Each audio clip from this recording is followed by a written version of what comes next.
So you might be wondering why I'm using this technique right now. Well, it's a technique that I learned back in the mid-2000s at a SCV audition, and it's called praying mantis. So basically what you're going to do is you take your stick and you act as if you have like a string in your wrist, and you're going to pull that up and move it so that you're playing close to you like this. It kind of looks like a T-Rex trying to play the drums. It's quite comical looking. This is a great way to work on the power and strength of your individual taps when you're working this. Like if you play 16th note pyramid and then you switch over to playing it normally with match grip, you're gonna have very strong taps. So even though it looks weird, try it out sometime with something like 16th note pyramid, or just doing like double stops like I was doing at the start of this little short. You'll notice that I'm using a triangle fulcrum. So the triangle fulcrum is kind of spread out between these three fingers. So your thumb, your index, and your middle finger. And so we are not putting them all in the same spot. We're dividing it out a little bit. And these fingers just kind of provide some space and a little bit of control. So I'm not actively engaging the fingers. So I'm basically doing all wrists. I'm doing this with both of my hands, trying to stay nice and relaxed. I highly recommend this approach because it allows your wrist to move more. So if you are squeezing your thumb and your index finger, and so you have a 2-point fulcrum rather than the triangle one, then it's going to make it so you can't actually bend your wrist. So as soon as you squeeze that, you can't do it. So if you check it out, like just moving your wrist, just nice and relaxed with your fingers out here, you're able to do that. Cool. But then as soon as you squeeze your fingers, you can't bend your wrist. So then it becomes all finger control. That's not the technique that I use. That's like technique that like a lot of drum lines do use, where they'll use like a modified French grip or something, especially on tenors. Get a fuller sound if you use your wrist and you stay more relaxed, in my opinion. We have our normal paradiddle. Right, left, right, right, left, left. You can break it down so that you have the first half of the rudiment itself. So you just play. Now, if you go with the other direction of this, where you play the second half of it, you play.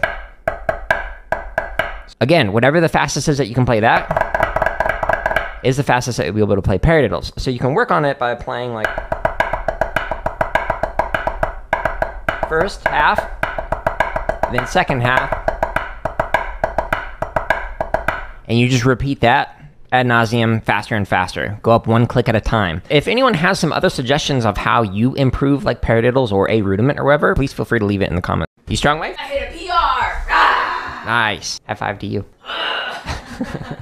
She's doing the Shia LaBeouf, like, do it! I couldn't ask you while I was drumming because I'm doing Swiss drag on accents backwards grid, 16th note, which is a weird one. It's fun though. That sounds weird. You should try it. Wifey's also a drummer, which is why I was saying she should try it. But girls can't drum. No, you're wrong. Girls drum and deadlift! Yeah!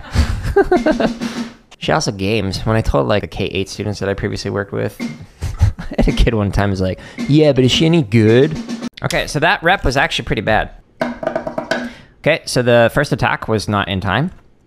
The first flam 5 was too high, and the interpretation of the flam 5 was slurred out. So instead of tut chugga digga, it was tut blah blah blah blah. So it was a little fluffy there. You notice that the diddle leading into the accent raised.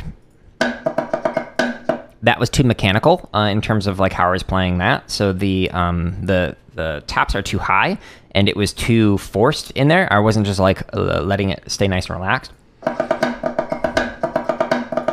Here, how that grace note was not in time. It was a little too high, and the diddle was rushed on there.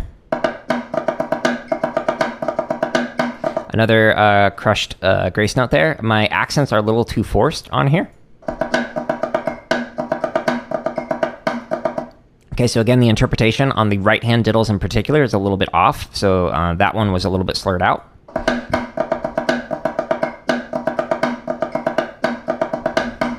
The taps are a little bit higher than I want them to be. So I was trying to focus on like getting back into the mindset and whatnot. And so the taps were a little bit too high. I wanted them at a good 3.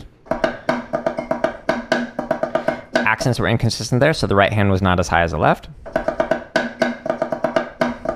Again, some bad grace note distance. So the grace note to the primary note was inconsistent on those little flams. So that is just kind of like an example of what I noticed when I was playing through this. And I don't narrate all this out every single time, but instead what I focus on is like one thing to improve. Like I'm going to focus on relaxing the accents, or I'm going to focus on the taps, etc. What you want to try and find are those consistent mistakes that you're making. So you'll notice the things I was pointing out. Some of them were consistent errors. Others were like an error that I said once, and then I didn't say it again because like I only made that mistake once.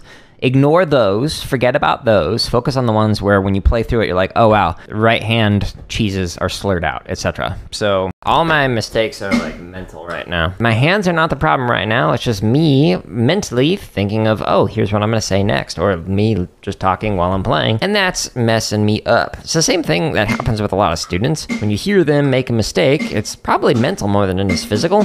If you can get them to focus more, you will likely see a huge improvement in their playing. At least in their consistency.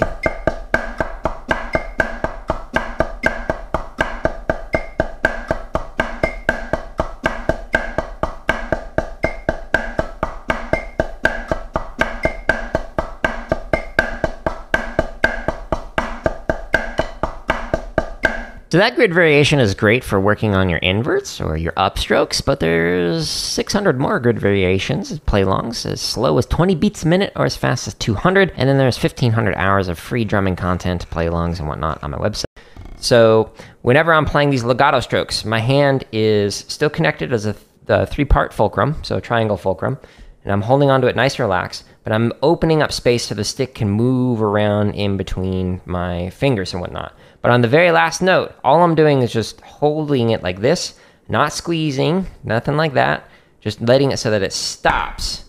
So it can't vibrate or move around in between my hands. So nice and open for these legato strokes, and then it's just a stopping stroke. No squeezing, no pushing into the head. You'll notice that I was making some random mistakes in there, and they were inconsistent for like each one of the phrases. Well, the reason why is because I was intentionally like changing my technique to try and adjust it so that my taps were fuller or my accents were lighter, etc. I was going to like different ends of the continuum of like too little or too much of an adjustment, and that was causing some inconsistencies with it. But it allowed me to kind of like fine tune and go, here's the right spot where I want to be with how much pressure is on my like stick with my thumb, or the angle of my wrist, or whatever. It's okay to adjust things, especially when you're practicing. If you're performing, that's a different story. You should just go with consistent whatever it is that you've been practicing. But while you're practicing on your own, it's okay to adjust things. Go from one end to the next, try and figure out where that happy medium point is. With this variation of chug, it just provides the shell, like the accents, essentially, so you can put whatever you want, like flam accents and flam taps. Or something different.